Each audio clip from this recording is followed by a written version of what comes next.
Hey, welcome to the Expositors Collective Podcast, episode 249.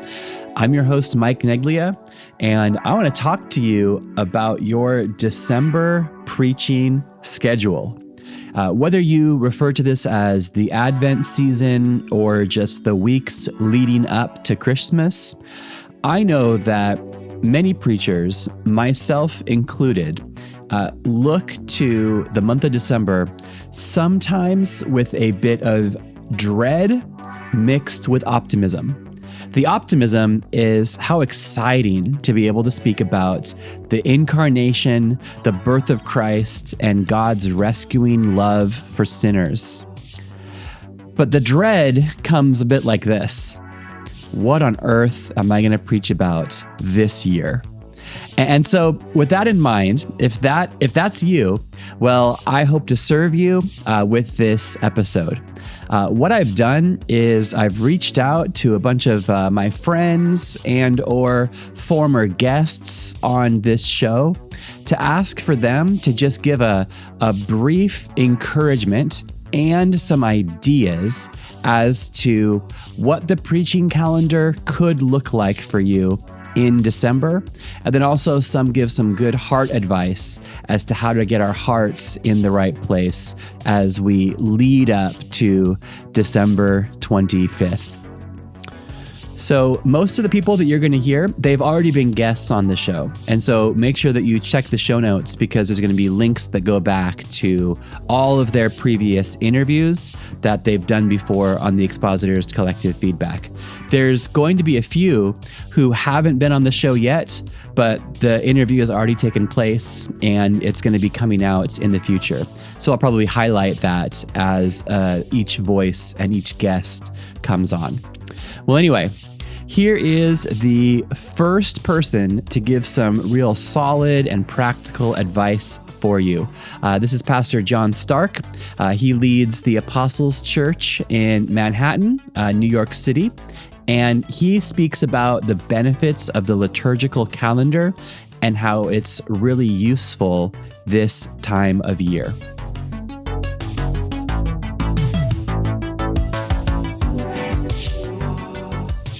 Hi, my name is John Starke. I'm the lead pastor of Apostles Church in Manhattan, New York. This will be our 12th Advent season this year, and the challenge of coming up with something new or something different each year is difficult. So here are a few ideas that have helped us along the way.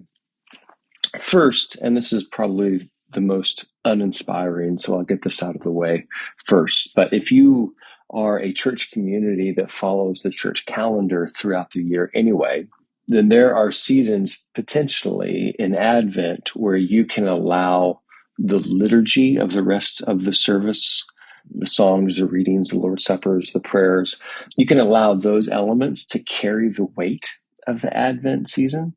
So there was a recent year when we were preaching through the book of Hebrews, and instead of taking a break to preach through Christmas texts, we continued through Hebrews, allowing the rest of the service to carry the heavier load of the Advent season. I mean, I was sure to make some mention or some connections to the season, but I didn't feel the need to create 4 Christmas sermons out of the text, and I could depend a little bit more on the liturgy to carry the weight of the season. But you don't want to do that every year.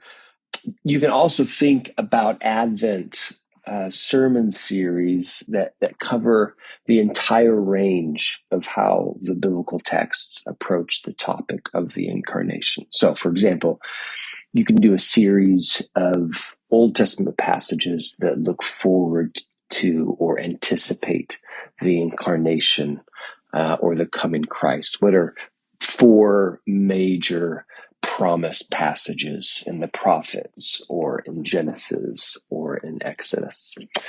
Or more traditionally, of course, you can do a series of sermons on the gospel narratives of the birth of Jesus, and that's probably what we're all used to.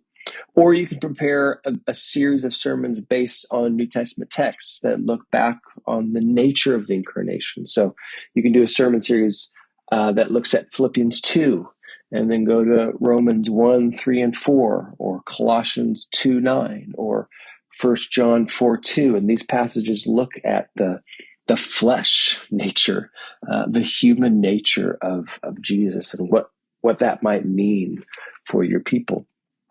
One series we did, however, and these are a few unique ideas. One series we did was on the women of Christmas.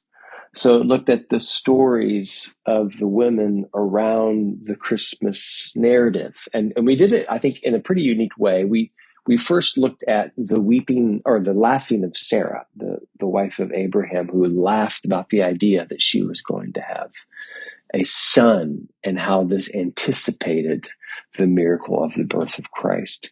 And then we looked at the weeping of Rachel from Jeremiah 31 and Matthew 2, and we're able to look at the grief of Christmas. And then we looked at the faith of Mary or faith of Elizabeth and the pondering of Mary. And these are just the stories that we were able both to look at the nature of Christmas, but also honor the women, maybe some overlooked people, figures in the narrative of Christmas. Another season, we did a sermon series in the book of Psalms on spiritual preparation and waiting. So if the emotional weight of Advent is on anticipation and waiting, what does it mean to be ready for Christ? And so much of the Psalms is on the spiritual practice of waiting. So how are we preparing our people for that waiting and that anticipation, not only for the first coming of Jesus, which is what the Psalms prepared us to do, but also the second coming? Are we anticipating his coming again?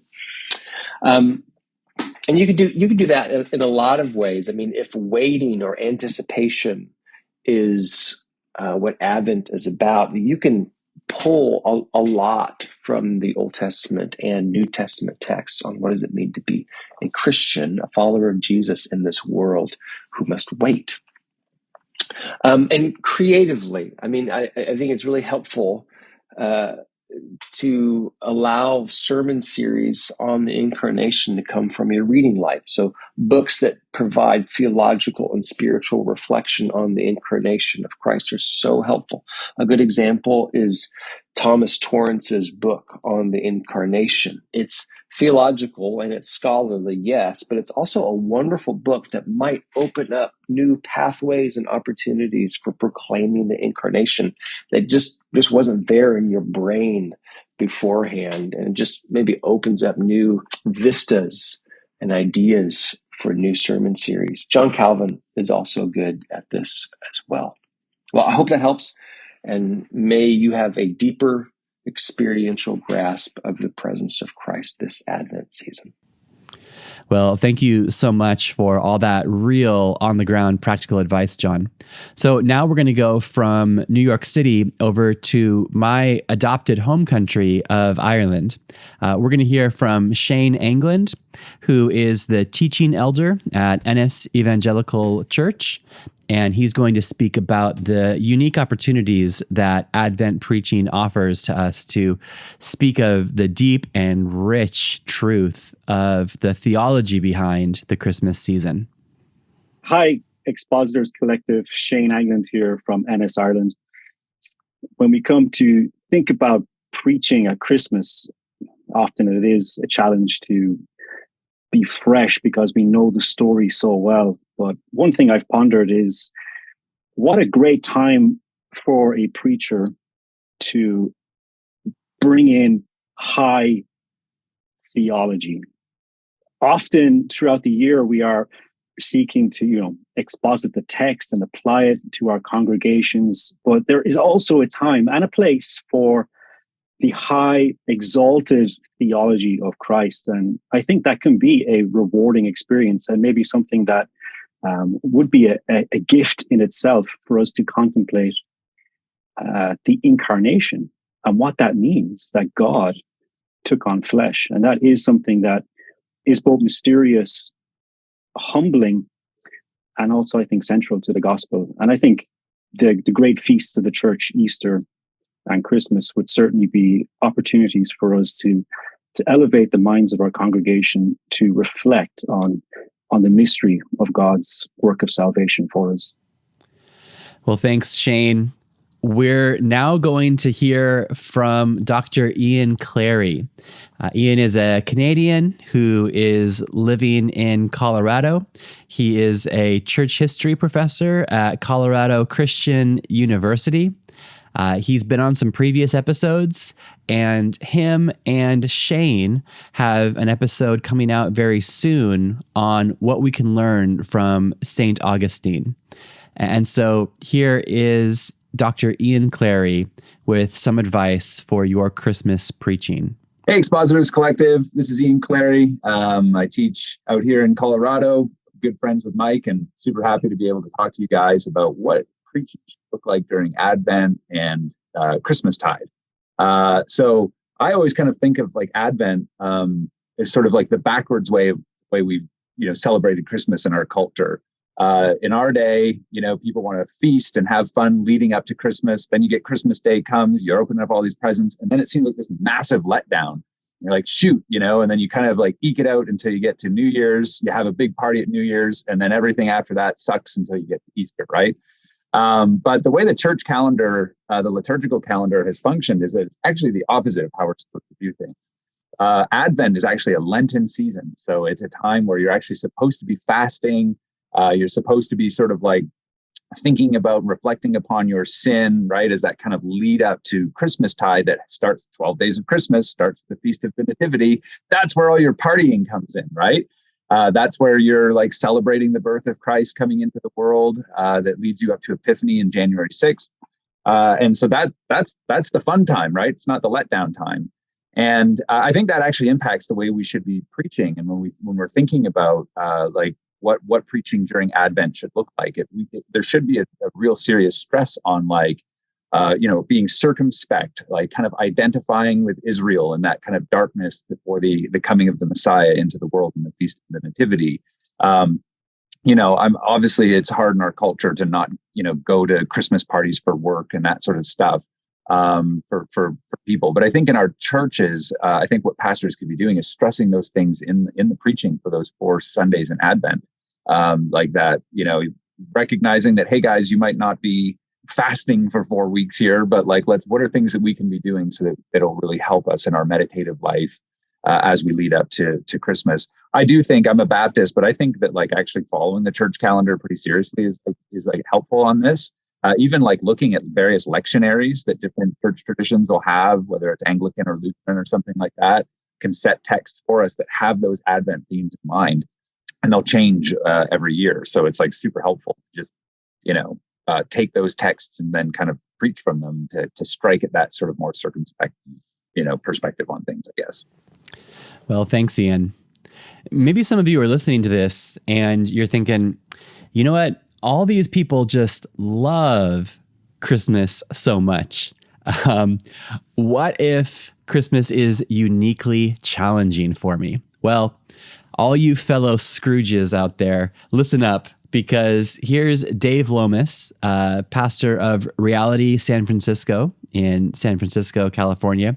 And he's speaking about how to make sure that the church gets fed during December, even if you're not the one doing it. Dave and I had a great conversation that is going to be coming out on December 20th.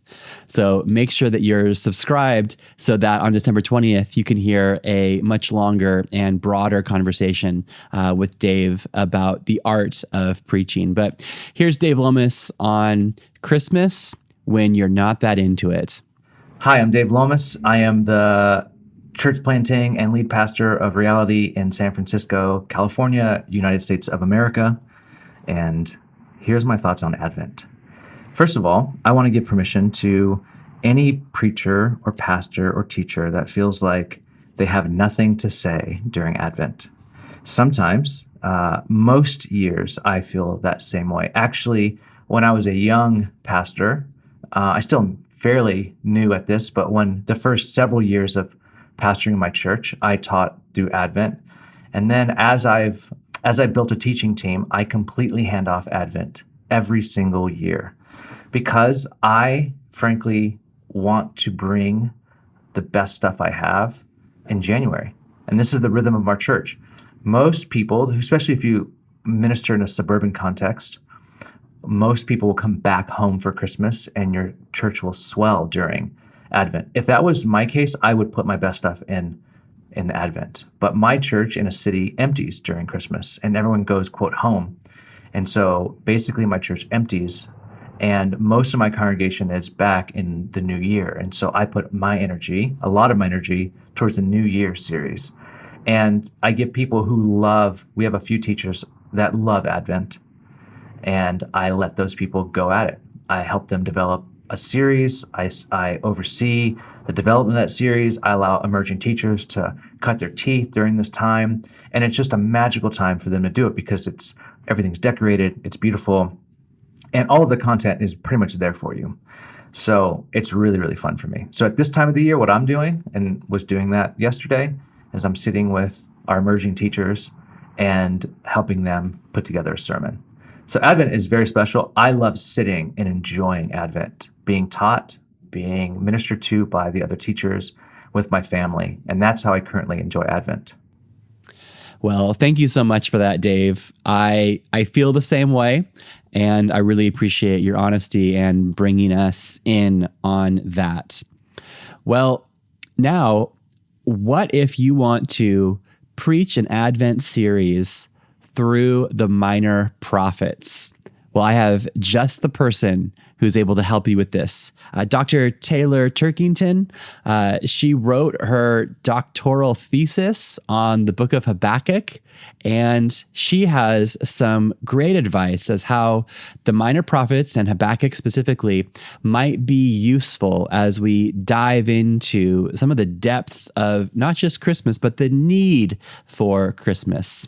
So here's Dr. Turkington on Christmas in Habakkuk. This is Taylor Turkington, and I'm the director of Bible Equipping and the author of my book coming out, Trembling Faith. And I would love to talk about why we should think about the minor prophets when we're preaching coming up for Christmas.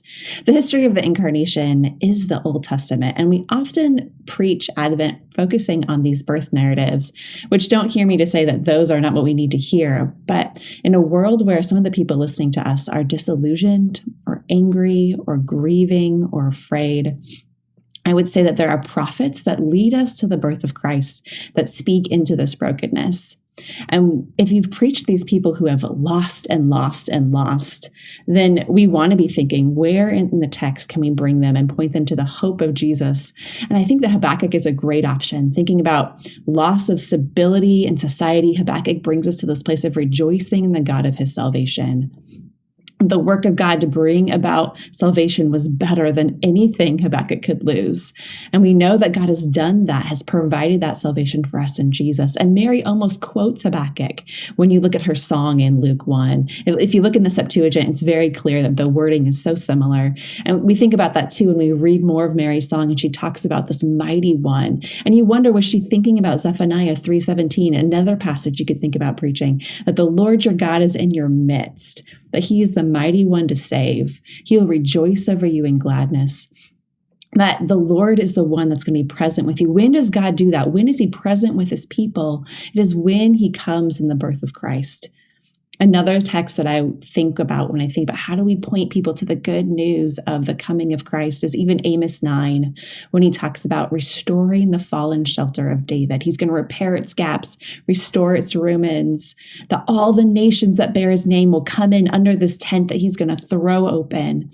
In the book of Amos, he's been condemning the injustice, people who've been ignoring the injustice that's happening in society. And for religious fraud, he's been calling out the trampling of the needy. And Moses speaks of right anger and helping us even understand how we could be angry in this brokenness, and that we need our hearers to understand, how do we think about judgment? How do we think about hope? And the prophets weave this so beautifully, that God is a God who will bring justice, but he was also a God of restoration. He's going to rip out the idol temples, he says at the beginning of Amos 9 here. But he's also going to build the shelter of David that's going to stretch out over the world to the nations. And when Jesus was born in Bethlehem, it's the tent of David breaking into the light. I recently wrote an article on preaching today that talks about these different verses, these passages that we can come to in the Minor Prophets. Because when we think about Advent, it is not just celebrating with Christmas lights and warm apple cider, but also recognizing the gloom and the darkness that Jesus stepped into for our salvation, and that we can bring people there from the Minor Prophets. Well, thank you so very much for that. There'll be a link to that Preaching Today article that she mentioned in the show notes. Make sure that you check that out. And also, her episode is scheduled to come out on January 17th. So again, one more reason to make sure that you're subscribed so that on January 17th, you get to hear more from Dr. Turkington on Habakkuk and other topics.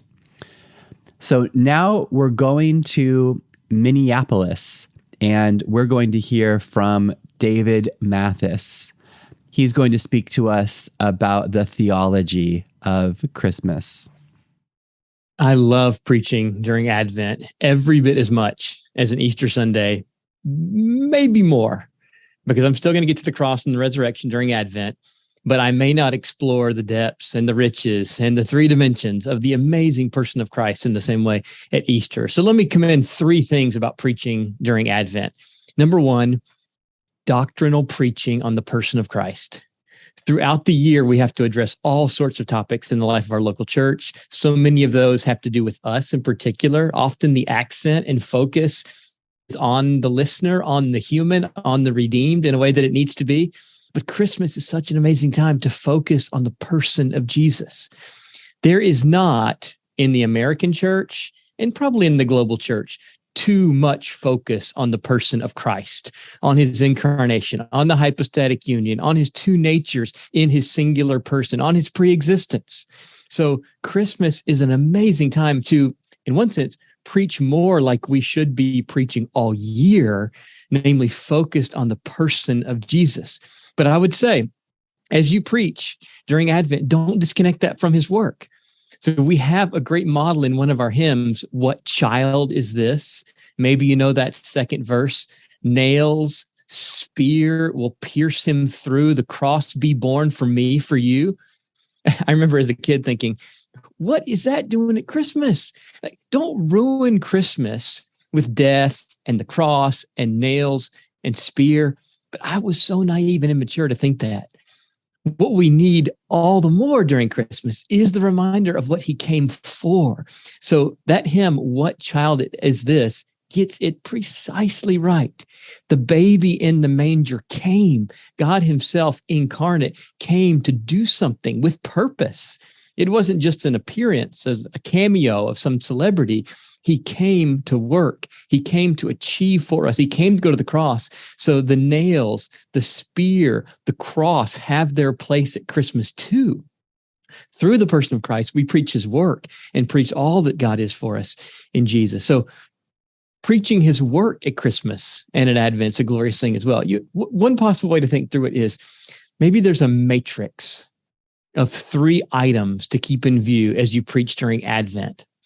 One would be the Christmas texts in the Bible that people think they know so well, but they really haven't gone deep below the surface. There is riches in the infant narratives, in the Christmas stories, in those Advent texts in the Bible to preach year round for years, not to mention just 4 Sundays of the year or one Sunday before Christmas. I would say, grab the story in Matthew 2 of the Magi coming. Go deep in the story of the Magi.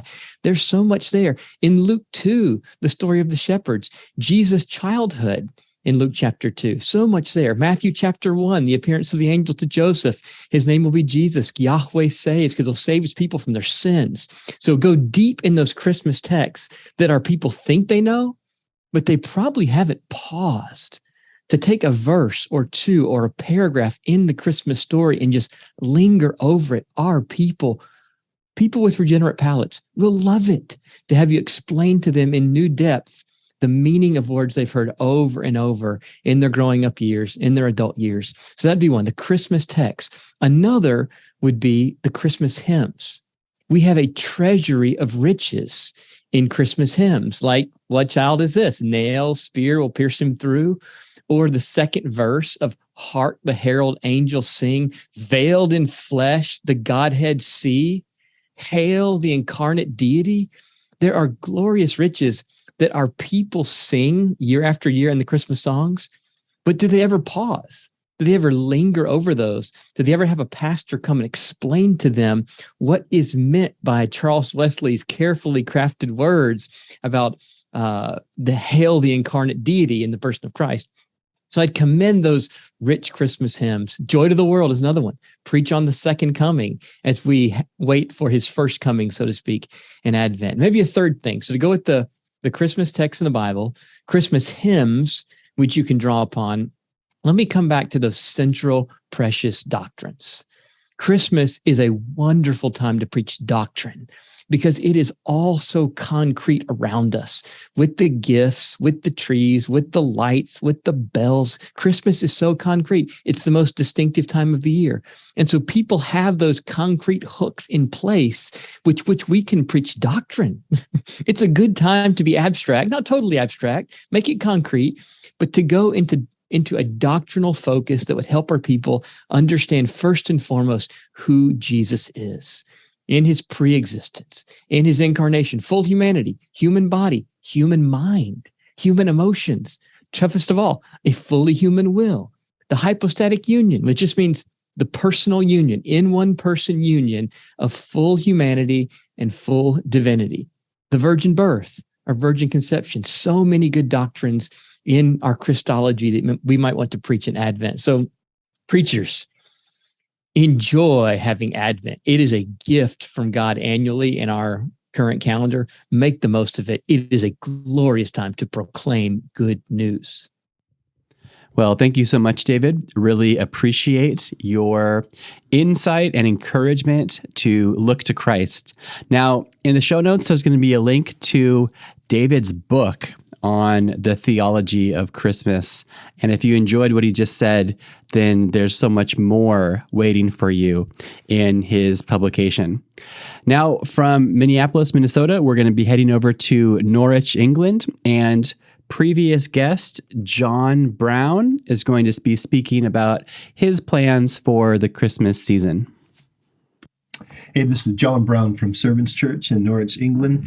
We've been here since we planted the church in late 2004, and I've had the privilege of preaching at more Christmas services than I can count. And I have to say, it is always a little bit of a stress to think about what should I preach on Christmas that does feel fresh. I've struggled to keep it fresh. I think the thing that gets me excited is that every year there's new circumstances, there's new trials, there's new needs, there's new news items that the gospel directly speaks to. And of course, the Christmas story is something that is where, in a sense, the gospel begins, or at least where the gospel of Jesus begins. And so it's a really great chance for us to think, how can we take the truth of the gospel and see where it intersects with these current needs? And so that's what excites me, a chance to have, almost every year we have a good group of unchurched people coming, friends and family people coming. And so this is a thing that we tend to really think in and pray into is what's the need right now, and how does the gospel meet that need? And can we help these people, specifically visitors, to see the gospel tied up or brought with the birth of Jesus Christ? So one of the things like we've done in previous years is we've always done sort of a kids thing. And you might think, what's that have to do with expositing the scripture? Well, we've tried to make sure that the way we do those kids messages really actually do unpack some scripture. It might be unpacking scripture, shooting for an audience of 7, but in doing that, what we found is not only do we reach the kids that are there, but also it communicates in a way that unchurched adults really get. And so I think keeping the message simple but also textual is a way that we've kind of helped keep it fresh. Another thing that we've seen is having different kinds of services. We've been blessed now for over the last few years with our own building. So we actually have 2 locations. And so what we tend to do is have one service in December that is more of what we call the family service. And that's when we maybe do that one directed message that's going to fit younger people. But also what we've done is we've done more of a traditional Christmas carol service. And I don't know, there's something about being in England that just feels more Christmassy than anywhere else I've ever lived. And so it's a good chance to do something that feels a bit more traditional. This year, what we're doing is even something different, is trying to do what's called messy church, where it's really kind of craft-based. But again, we're doing that because of the need. We have a toddlers group that's exploding, and that is where we think we're going to see a connection with the people in the neighborhood where our church building is. And so what we try to do is simply think about what the need is. We know the gospel is always applicable, but thinking what the current need is going on, the current circumstances in our neighborhood, in our city, and then say, Lord, show us how the Christmas message fits with that, and let our exposition be based on, even the text that we choose, be based on how Jesus meets that need. And so that's what we do. And from the UK, we're going to head to Colorado to hear from our final guest on this Christmas Advent episode. We're going to hear from Dominic Done. Well, hey, Expositors Collective. My name is Dominic Done, and I oversee a ministry called Pursuing Faith. Our website is pursuingfaith.org, and it's a ministry devoted to equipping Christians, ministry leaders, churches, church staff to navigate culturally pertinent issues relating to faith and deconstruction. And I've had the opportunity to meet with many of you. I love what God is doing in you and through you.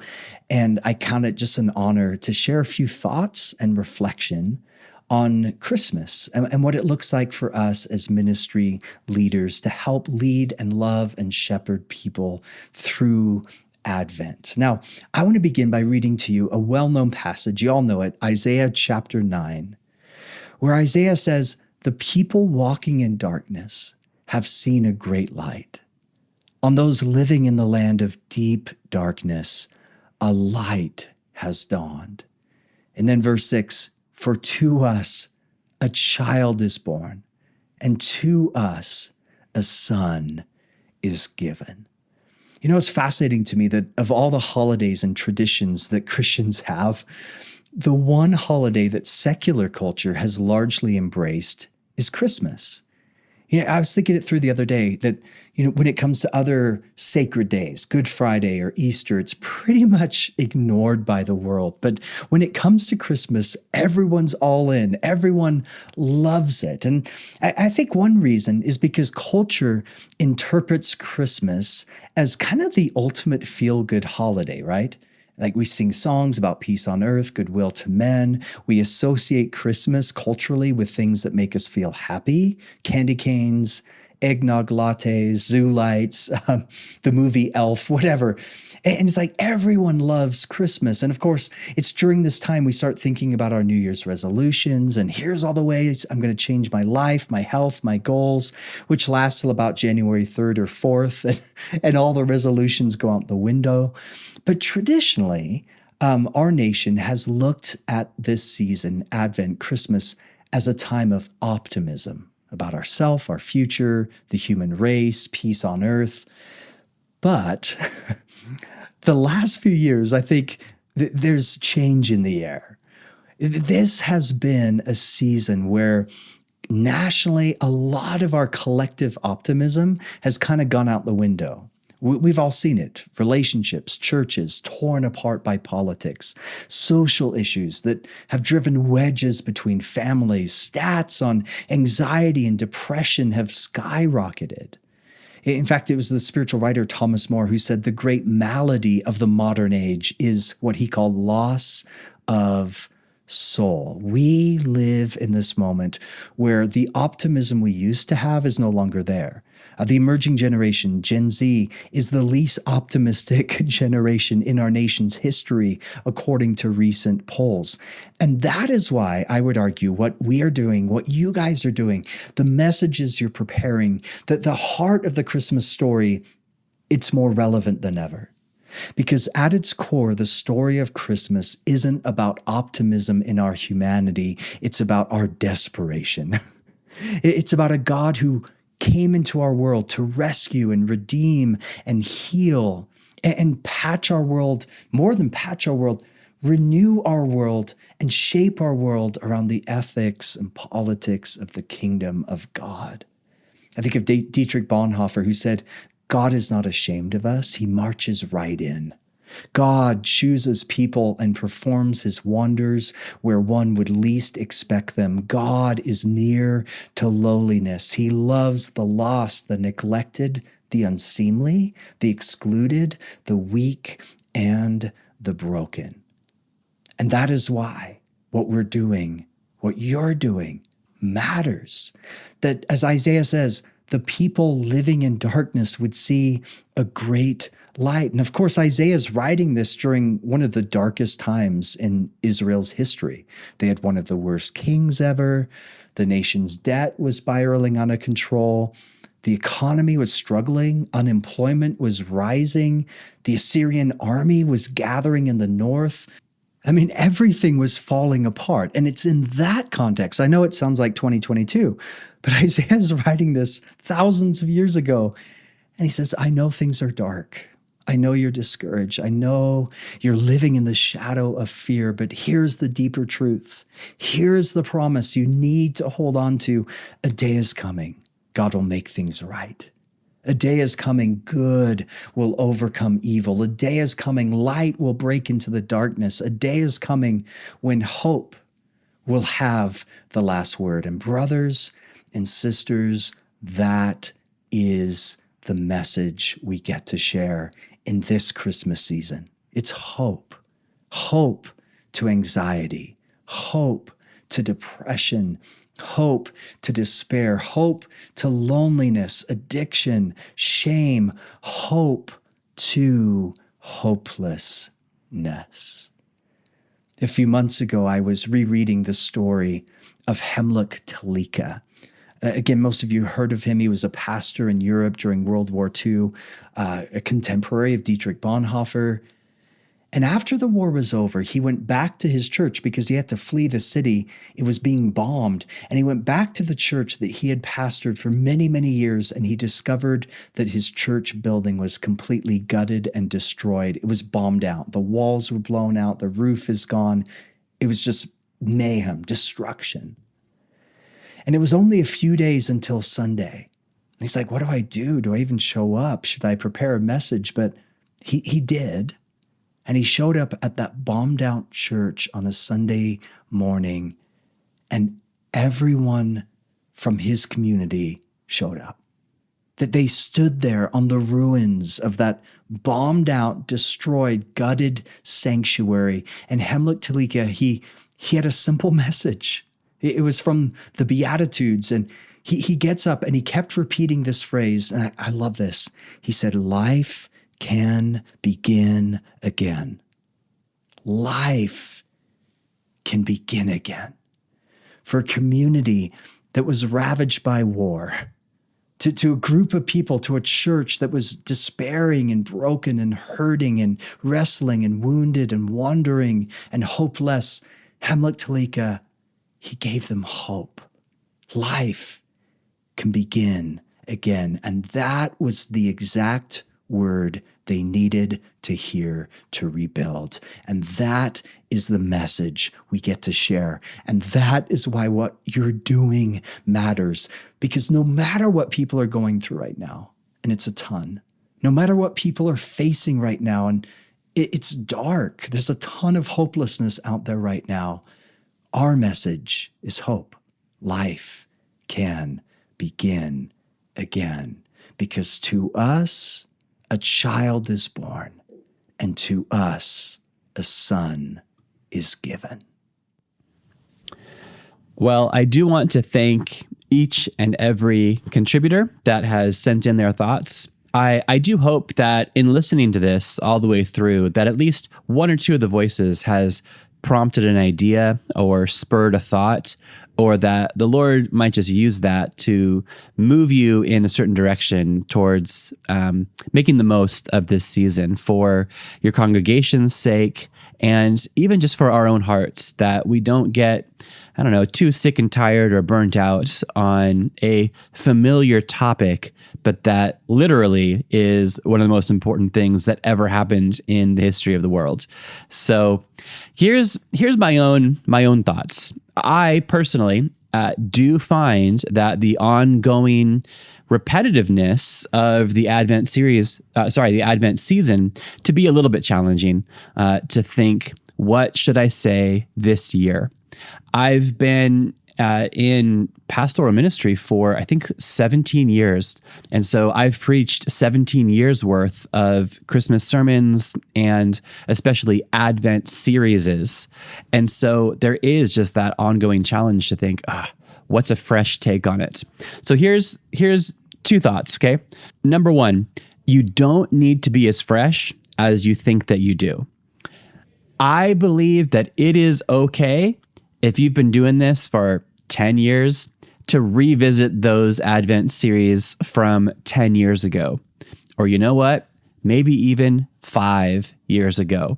It's worth it to be able to dip into the hard work that you've done in the past and then not just repreach it verbatim, but to use that as scaffolding that you use in the future. I did this for the first time when we had a church. We lost our building. The landlord sold our building out from under us. And so we were actually moving into a new location, which we're still currently at, a rented high school gym. And that was taking place late November into December. And in the midst of all the upheaval of that, I thought, I just need a little bit of a break. I'm just going to redo that series that I did 6 or 7 years ago. And you know what? I did it.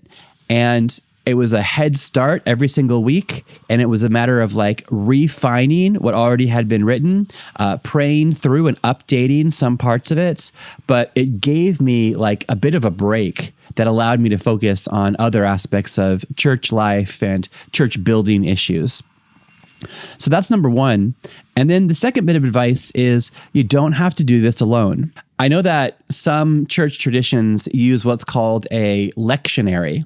And so that means that every church in its parish or worldwide is going through the same passages on the same Sunday. Well, we don't do that here in my church, and you probably don't do it in yours either.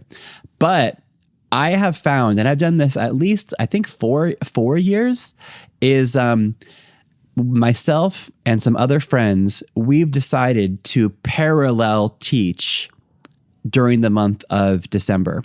Because when else are you going to be looking at the same topic at the same time? Oftentimes in our own church traditions, especially in the Calvary Chapel world of which I'm a part of, we're all working through our own different books at our own different times. But to plan out an Advent series together has actually been a very rich blessing. And so myself and some of my friends, Clay Worrell, Char Broderson, Keith Fortenberry, Mike Doyle in New York City. And then this year, with Connor Berry and Ted Leavenworth, we're doing a series together. So we're doing a 3-week series looking at the incarnation through the lens of the Trinity. Week 1 is going to be, what is the Father doing in the incarnation? Why does he send the Son? Week 2 is going to be, what did it mean for the Son to take on flesh and enter into our world? Week 3 is going to be, what is the Spirit doing in and around the birth of Christ? Not just the conception, but then also the songs he inspired, the prophecy about the birth of Christ. What's the Spirit's role in the incarnation? And so we haven't preached those series as yet, but we planned it out together as a group, myself, Connor, and Ted.